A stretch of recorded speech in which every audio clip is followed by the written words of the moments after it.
여기 인사드렸어야 되는데. 반갑습니다. 예, 축하드립니다. 아유, 감사합니다. 예. 아이고, 이거 고맙습니다. 예.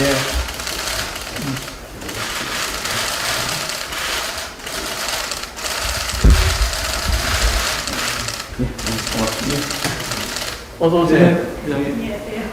예. 예. 예.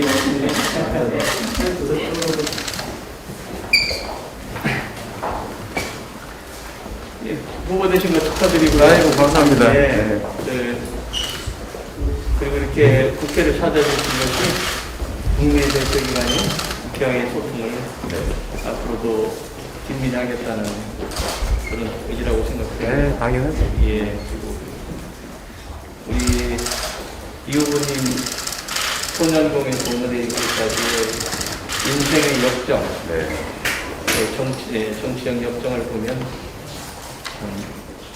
빈손으로 자신의 길을 개척하는구나 그런 걸 가졌고요. 네. 특히 많은 분들에게 희망을 줄 수 있는 경로를 겪었다는 생각입니다. 저는 이제 평소에 우리 사회가 안고 있는 큰 과제가 격차 해소와 국민 통합이다. 네. 그런 생각을 맞는 말씀이십니다.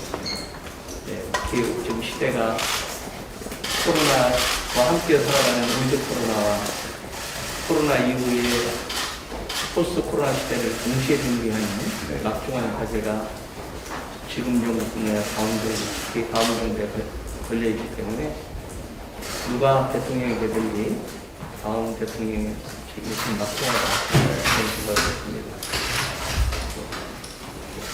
한 말씀 더 붙이면 제가 인터뷰한 내용 중에 굉장히 눈에 띄는 게 있는데 국민과 국익을 위한 인사와 정책에는 좌우의 꼬리표도 진영의 이정표도 없다는 말이 굉장히 눈에 띄었고요.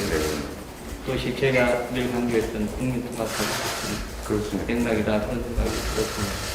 다시 한번 축하드리고요. 네, 감사합니다. 예, 후보 되신 지 얼마 안 돼서 바쁘시니까 방문해 주셔서 고맙습니다. 네. 제가 우리 의장님 하시는 일이나 의장님이 가지고 계신 정치적 신념, 철학 가치는 제가 조금은 이제 알고 있는데 그중에 제가 제일 공감 가는 부분이 역시 정치는 국익과 민생 중심이어야 된다. 그 말씀하신 국민적 통합이 중요하다. 그 말씀이 결국은 이제 국익 민생 중심 아니겠습니까? 좋은 정책이면 사실 누가 주장했느냐가 중요한 게 아니다. 실제 수행하느냐가 중요한 것 같아요. 그게 우리 의장님께서 지금까지 말씀하신 국익과 민생 중심, 국가 통합 그런 가치가 아닌가 싶습니다. 얼마 전에도 국회의장단 의장회의 그 가셔서 성과도 많이 내시고 MOU도 하셨다는데 계약까지 되면 좋겠네요. 예, 이틀 동안에 24개국의 26개 국회의장하고 다 만나셨다면 양자회담을 했으니까요. 그리고 얼마 전에 있었던 G20에서는 16개국 국회의장을 다 만났습니다. 네. 대통령께서 지난주에 오셔가지고 코로나의 어려운 상황을 즐겼고 이렇게 국기부리한 의정 활동을 의회 활동을 활발히 해주셔서 고맙다는 말씀과 함께 의장의 뿌린 씨앗을 내가 확실히 거두겠습니다 그러시는데 저는 의원 외교 활동이 정부 외교 못지않게 중요하다. 예. 정부 외교와 의원 외교는 시줄과 날조를 따른다는 생각을 했습니다. 하다못해 제가 이제 기초단체장 때 이제 해외 자매도시나 이런 데 방문을 하면 제가 지역 기업인들하고 같이 갔는데 실제로 대학도 하고 수출도 하고 기업들의 팔로가 있더라고요. 근데 국회의장님이 가셔서 또 대통령이 가셔서 하시면 얼마나 좋겠습니까? 우리 지나간 재미난 얘기 하나 할까요? 신천지 코로나 나올 때 네. 제가 그럴 만한 치는 분한테 거기에 대해서 당하기 좋지야. 만나라. 말씀을 드렸는데 전혀 연락을 안 하는 우리 이호께서 그 다음날 결정을 쏟아가는 걸 보고 생각을 같이 했고 결단력이구나 하는 생각을 했습니다. 네. 결국은 뭐 정책을 새롭게 좋게 아이디어 발굴해서 만들어내는 게 아니고 있는 정책 중에서 잘 골라서 필요한 것들을 해내는 게 진짜 중요하거든요. 그게 이제 필요한 아니겠습니까?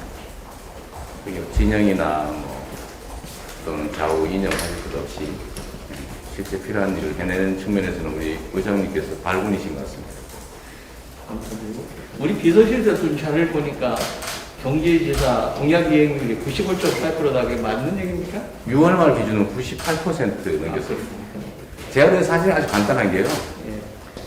이행 못할 무리한 약속을 안 했거든요. 할 수 있는 그 약속들을 많이 하고, 예. 제가 356개인가 했는 것 같은데, 근데 그런 것들은 쉽게 지킬 수 있는 것들을 하는 겁니다. 저희가 모두 대규모 인프라 구축, 이런 공약들을 잘 안 하는 편이어서, 참 쉽지 않잖아요. 임기 내에 하기도. 기존에 해놓은 게 너무 많고. 뭐, 정치에서 제일 중요한 게 국민과의 약속을 지키는 거 아니겠습니까? 알아주셔서 감사합니다. 우리 비서실에서 3도 깎았군요. 네네. 아, 이건 작년 연말 기준이었고요. 예. 올 6월 분기 기준, 이런 게 있었는데. 하여튼 그 말씀하신 국익 민생 중심 정치가 되려면 사실 그 근저에 국민 주권주의라고 하는 게 제대로 관철되는 게 중요하죠. 이 나라의 주인이 국민이니까. 대리하는 사람들의 뜻이 아니라 이 나라 주권자의 뜻이 제대로 관철되는 정치. 그게 결국은 이제 민생과 국익일 텐데요. 근데 제가 최근에 그런 생각이 좀 들긴 했습니다. 이 국민주권주의, 이 나라의 주인이 국민인데 국민이 제대로 판단할 수 있어야 되잖아요. 그럼 결국 정보를 통해서 판단을 할 수밖에 없고, 정보가 왜곡되면 내 의견이 왜곡되는 건 상관이 없는데 팩트, 정보가 왜곡되면 이제 제가 아주 어릴 때 광주 민주화 운동을 국도로 알았던 것처럼 국민들이 잘못 판단하지 않습니까? 그 국민주권주의라는 측면에서 이 가짜 뉴스들은 엄정하게 좀 책임을 묻기는 일이겠어요. 근데 그게 개인도 하고, 근데 일부 언론도 하고, 심지어는 국회에서 의원님들께서도 많이 하시더라고요. 이상한 사진 내놓고 저한테 준 뇌물이라는데 보니까 예를 들면 그런 거. 그래서 저는 민주주의의 가장 핵심은 정보의 정확한 소통인데, 그걸 이제 왜곡해서 자신들의 사적 이익을 추구하는 행위에 대해서는 좀 엄정한 책임을 물어야 되겠다, 그런 생각을 좀 하거든요.